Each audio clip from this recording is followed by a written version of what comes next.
What do you call a deer with no eye? Stop looking at me, because even me, I got no idea. My name is Professor Mikey, aka Captain Bucks. Welcome to this very first episodes ya Mzito Stories Oshwa Chronicles.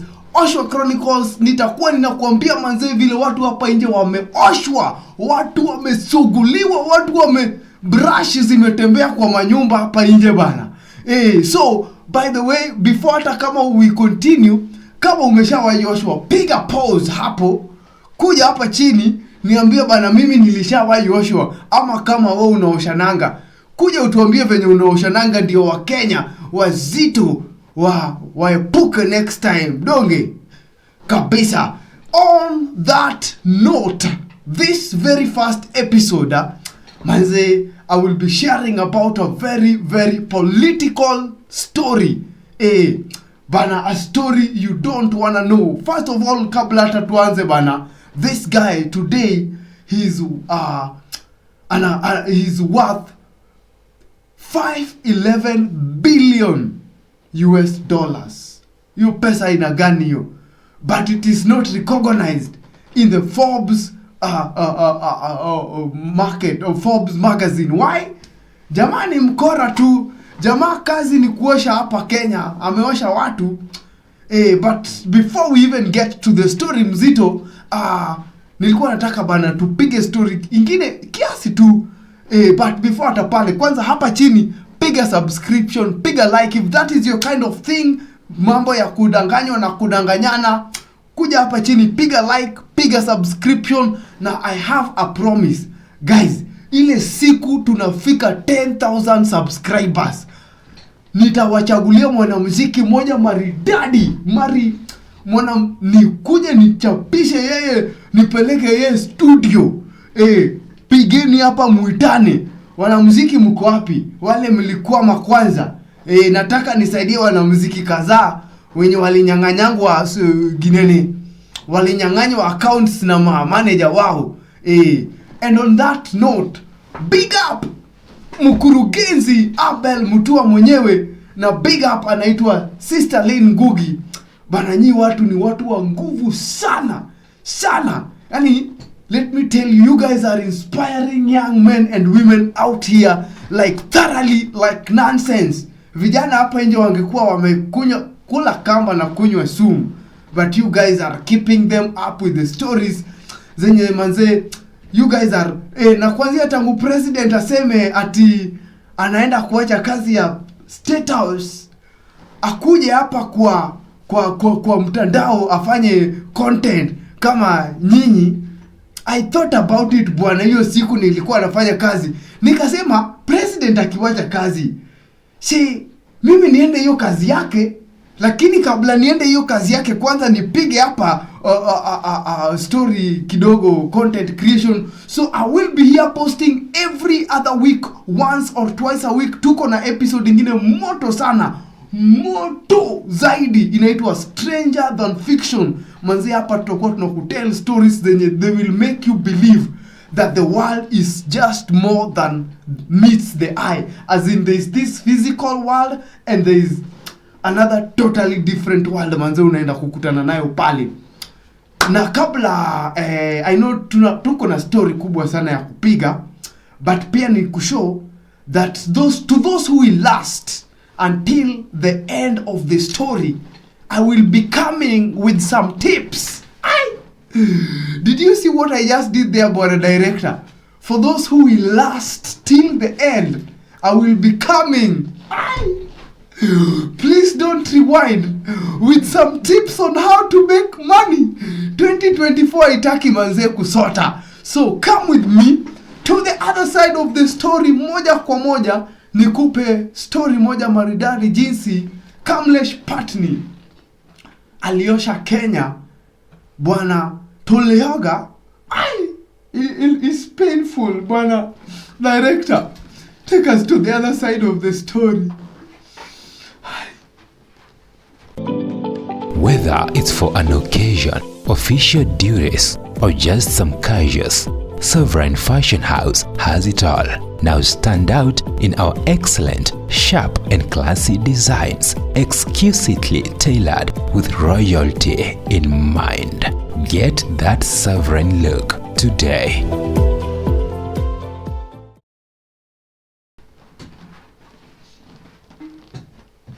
Selingumu.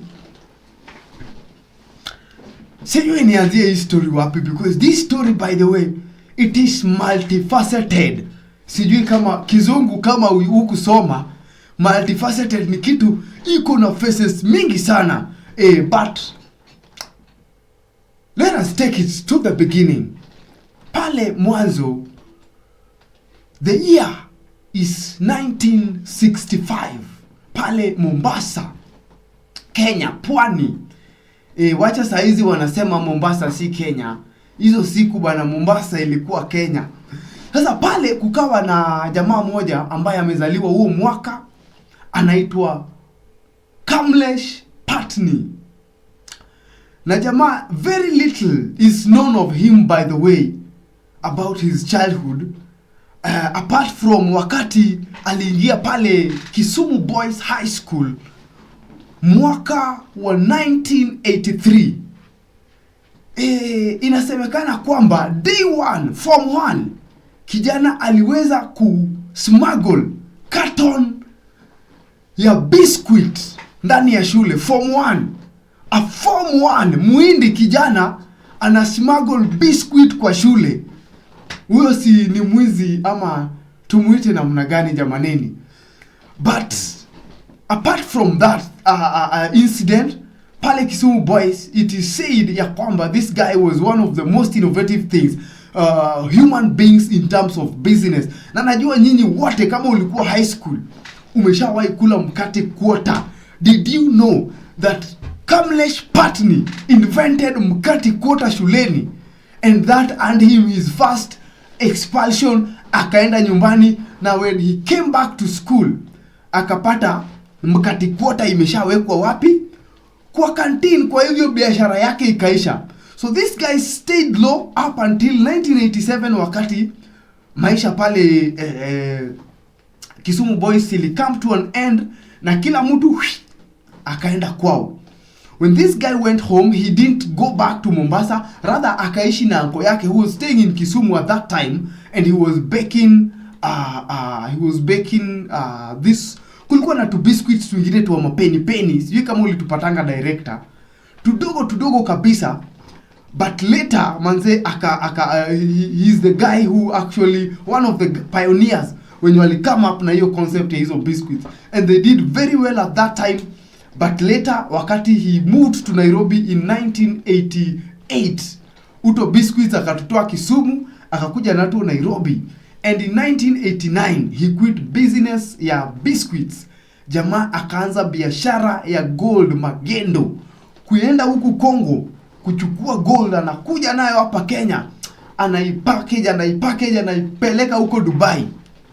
My friend, in 1989, mwezi ni wa 9, kijana Kamlesh Patni was only 24 years. Kijana ameingia pale Kenyatta Avenue kununua suit kama hii ya professor. Guess who ana meet? One guy by the name James Kanyotu, the then intelligence boss. Anakutana na yeye pale ndani, bana anamchapa Kiswahili, anamwambia ni aje, mimi nauzanga gold, and manze mkinipatia certifications zile ninataka, I am making sure that mimi na wewe tutakuwa tunatengeneza 500 million Kenyan shillings per year. Bwana police, unasema pesa mbele ya police? You are mentioning 500 million mbele ya police? Bwana James Kanyotu did not even question. The next day, Bwana James Kanyotu akaenda akapanga a meeting na one guy alikuwa anajulikana kama Eric Kotut, who was the then boss wa CBK, Central Bank of Kenya, pamoja na mdogo wake alikuwa anajulikana kama Elfas Riungu. Pamoja pale they set up an account pale na wakaongea na pia PS wa finance by then who was called Wilfred Koinange. Na pale wakapanga biashara haraka in 2 days. Walikuwa wamefungua company na walikuwa wamefungua bank inajulikana kama Exchange Bank. Na Kamlesh Patni amepewa certifications za kuuza gold hapa Kenya, akaongezewa incentives za ukileta foreign exchange you are given money in current Kenyan currency ndio ku encourage foreign exchange. But kijana Kamlesh Patni alitengeneza deal ya kupata 35% incentives. Yani for every $100 analeta, kijana anapewa Kenyan currency $35. Bwana, wacha kijana afanye magendo sasa ya kuleta gold za uongo hapa Kenya bwana. Akaleta mara ya kwanza, akaleta mara ya pili foreign exchange, mara ya tatu sasa pesa ikaanza kuingia sasa bila hata kuleta gold, bila hata kuleta foreign currency. Lakini wacha nikwambie, shetani halali na shetani si mjomba ya mtu. When your things are like going smooth like this, mambo inaanza kwenda hivi mnywe, unaanza kukula mkati na soup. Sasa hiyo ndio satana na mkanga. What happened? In 1992, mwezi wa January, kukawa na jamaa moja ambaye anaitwa David Sadera akapata kazi pale Central Bank of Kenya kama karani ni makanga tela. Ule jamaa anakaanga pale, kazi yake tu ni kureceive invoice, kuandika makanga wa bank. Wanapewa jina maridadi karani, cashier. Ndio hiyo, mwite kwa jina yake cashier, makanga. Sasa jamaa Sadre pale akiwa katika harakati za kujaza invoice pale kwa bank, akapatana na check moja ya 50 million inaingia kwa account moja pale Golden Bag Limited. Wapi? Exchange Bank. Siku ingine anaona Golden Bags Limited, Exchange Bank. Akifanya utafiti, hii Exchange Bank inawekangwa tu invoice kutoka one company. Kwenda kufanya utafiti zaidi, akaongea na mdosi wake, jamaa alikuwa anajulikana kama Jamasai. Wakifanya pale utafiti yao kidogo, they discover that the owner of the bank is the owner of the company. Jamaneni. Ikawa sasa this thing is hot. Bwana Sadri moja kwa moja akajua hapa tunadanganywa na sichezi na mtu. Akawasiliana na Professor Anyang' Nyong'o na Paul Mwite, akawambia bana, hapa tunachezwa. There's this company that has been receiving money from Central Bank, taxpayers money, and they are not doing anything. Kazi tu ni kupokea pesa. Wacha mambo ianze kuchemka pale kwenye kwenye parliament. Lakini bwana Patni alikuwa amejipanga na hela, kwa sababu as soon as the matter arose, the matter died smoothly. A natural death. 1992 came and went. 1993, 1994, miaka ikasonga. Bwana, watoto tukafika millennium. Moi akaenda, tukaimba yote yawezekana bila Moi. Moi akaenda, Kibaki akakuja. And unajua hapa Kenya inasemekanaga, we do nothing until something happens. That is when we do something. In 2006, something very, very sad happened, by the way. This guy, David Sadre, he died pale akiwa Narok. He died of pneumonia. Na the reason he died actually is because he could not afford simple medication ya pneumonia ya less than 10,000. A guy who saved this nation billions of money could not afford pesa ya dawa 10,000. Serikali, wacha tusiongelelei serikali ya sasa, kwa sababu ile serikali ilikuwa ile siku. This one, his story already will be treason. Ndio nawaambianga bwana, waombezi ombeani, pray for baba. This story would be a treason. So what happened in 2006, it was serikali ilikuwa ya Kibaki, nusu mkati baba. Na kulikuwa na jamaa moja pale alikuwa anaitwa Amos Wako, the guy always smiling. Wakati alisikia kifo ya Sadre pale, mambo ikaanza kuchemka ya kitambo, na kesi ya bwana Patni ikakumbukwa, ikarudishwa jikoni pale, na mambo ikaanza kuenda pale. And for about 7 years these guys waliishi kesi nenda kesi rudi, kesi nenda kesi rudi, up until 2013. But before even 2013, 2008 came. Pale mwezi wa 8, sijui hapa Kenya mwezi ya 8 bwana, hizo siku walikuwa wanasema ilikuwa na kisanga. Bwana James Kanyotu pale akaamua yeye na ugali different directions.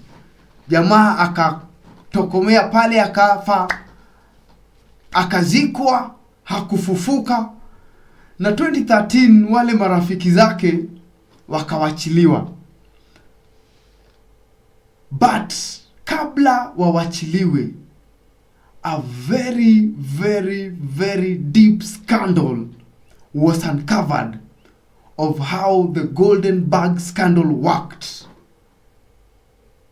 But before nikwambie about the Golden Bag scandal, umeona hata ukora inahitaji kitu inaitwa connection. Nataka ni kuconnect Mzito na watu ambao watabadilisha maisha ya mfuko wako. Mfuko wako ukue uko na maisha. Banki yako ikue iko na namba. Why? Because you will know Ingot Africa. Who is Ingot Africa? Ingot Africa is a trading platform ambayo pale una trade forex, una trade cryptocurrency, you trade different forms of commodities. Na don't worry my friend, hata kama ujui kutrade. Unajua kuna mtu nilikuwa naambia trading, director sikusemi wewe, ni mtu rafiki yangu mwingine hapo. Na ananiambia bwana, hii kitu inataka watu wameenda wamesomea masuala ya bank. Hii kitu inataka blind billionaire, watu walipata A na B kwa mathematics. No. With Ingot Africa kuna kitu inaitwa copy trading. My friend, hata kama ulifika class 8, hata kama hukusoma, you can do copy trading. Why? Because you will not be trading. Wewe utakuja pale Ingot Africa, and the steps ni 3 amazing very simple steps, na utakuwa ndani ya mafuta, ndani ya pesa vibaya sana. Tulisema 2024 tunatesa mpaka watu waanze kukuja kanisa unaendanga. Unatesa mpaka maadui waseme uliingia Illuminati, si ndio? Bas, kuja nikuambie step number 1, Ingot Africa. Unaenda pale kwa website yao, nitakuwa nimeweka link hapa chini ya video. There will be a link to Ingot Africa's website. Number 2, unafungua account pale. Account yako ukishafungua pale, make sure that your account is set up, you have your details there. And the best thing about Ingot Africa ni brokers ambao wako na ofisi ya hapa Nairobi, pale Westlands. So pesa yako ikifanyika anything, unaenda pale Westlands, pale unawaambia bwana, pesa yangu haitoki, what is happening to my money, and you can trade by yourself. Kuna wale tunapenda kutrade sana, like me, I love trading by myself. So niko na account pale ambao I trade for myself. And step number 3, kuna watu ambao they have been certified by the Capital Markets Authority to be able to trade on behalf of people who cannot trade. Who are CMA? CMA ni watu ambao wamepewa mamlaka na serikali ili to create a favorable, a fair trading market ground where ile kitu trader anatengeneza na ile kitu mnakatana nusu the profit. And my friends, this profit si mchezo. Hizi profit si mchezo. I know kuna watu wana save pale kwa bank, mnapokea 11 yenu, mnapokea 10%, mnapokea I think the best size yenye banki nimeona inapeana ni 14%. My friend, let me tell you, pale in God Africa there is one of the agents that I saw between the months of June and the months of December when I'm producing this video, alikuwa make a profit ya 700% profit. 700% profit bwana. Of course 700% sio yako yote. Hii pesa alitengeneza, wewe ulileta capital. Kwa hivyo ni nusu 350. Kama uliweka $200 which is the minimum account balance pale ama ile minimum deposit $200, that is to say in June on December you had 200 times 3.5, you had $700, which is an increase of $500. Sasa mwenye alikuwa ameweka $10,000 bwana, stop counting, tafuta $200, kuja tufungue account in God Africa. Hapa chini si nimekuwekea nini, nimekuwekea inaitwa nini, link. Enda pale, fungua account bwana. Tumesema story ni fupi, tunatengeneza pesa, si ndio? Kabisa. Wacha nikumalizie story ya Kamlesh Patni. Kamlesh Patni, in the story that was unfolded by a commission of inquiry ambayo pale iliformiwa ili kuangalia hii mambo ya Golden Bag, ilijulikana how they ran this scam. These guys walikuwa wanachukua gold, they go to Congo, they buy gold from small traders, wanaileta Kenya, of course na magendo, kwa sababu wamepitisha huko kwa border ya Congo na magendo. Ikiingia hapa, it is branded product of Kenya. Kenya kuna gold mines 1992. Oh, umeweka. Gold iko ni rangi ya profesa peke yake. When these guys do that, they export this gold wapi? Mpaka pale Dubai. Inapofika pale Dubai, inakuwa exchanged, wanapata madola, wanakuja na madola pale JKIA ikiwa kwa bags, inaingia Kenya. Ikiingia Kenya, inapelekwa kwa bank pale. Bank hiyo yao walikuwa wamefungua, walikuwa na branch pale Westland Bank of Exchange. Ikiingia Bank of Exchange, inakuwa transferred, wired moja kwa moja mpaka Central Bank ambako walikuwa na account pale. Ikisha ingia pale Central Bank inaona ile pesa imeingia, inawatumia 35% local currency plus their money. Yani unatuma shilingi 1000, unatuma shilingi 100, serikali inakurudishia 135. My friend, between 1989 when Kamlesh Patni met James Kanyotu for the first time and 1992, Kamlesh Patni was a billionaire.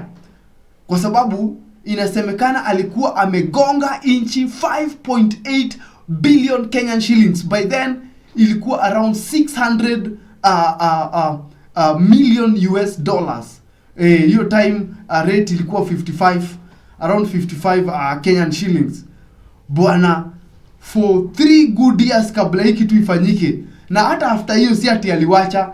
Hii kitu iliendelea sasa, lakini jamaa unajua Sadre kwanza alishikwa akatupwa ndani.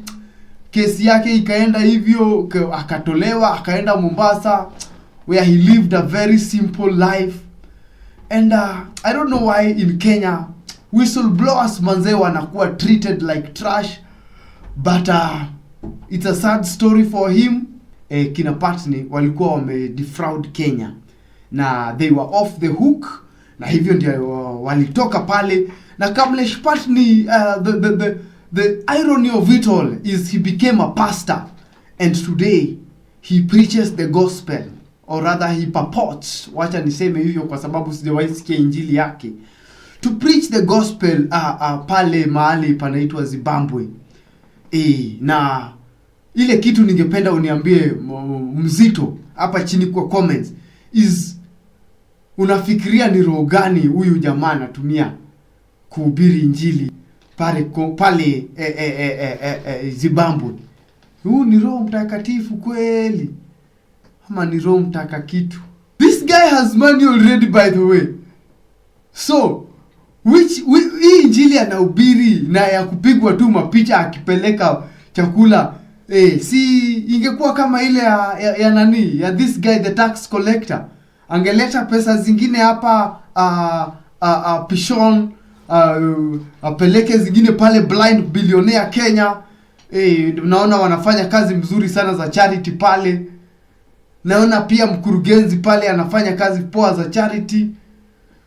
Tuende tukifanya kama hiyo pesa Kamlesh kweli uliokoka, leta kidogo tufanye charity tukusaidie. Kwa sababu 511 billion. It is a story for us to learn that kijana, usikuwe na pressure.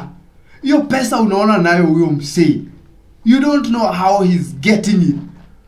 But nothing will stay hidden forever.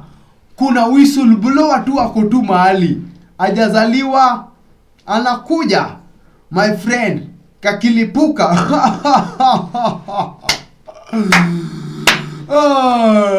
A sad story. It's been amazing manze. Mzito story, Oshwa Chronicles episode 1 season 1. It has been amazing manze. Nitakuwa nakuletea stories kama hizi. Kama umependa, piga like, piga subscription pale, na by the way usisahau pale chini piga kitu hapo kwa hiyo link nimekuwekea ya Ingot Africa. Fungua account pale, deposit $200, alafu fungua copy trading account. That is the minimum. You can do 500. Kuna accounts za 500 or even more depending on how much you have. Next week I will be telling you an amazing story about the richest man in Africa who brought colonization. Until next time, my name is Professor Mikey aka Captain Bax. Mzito story manze, ninawapenda sana. Grace and peace.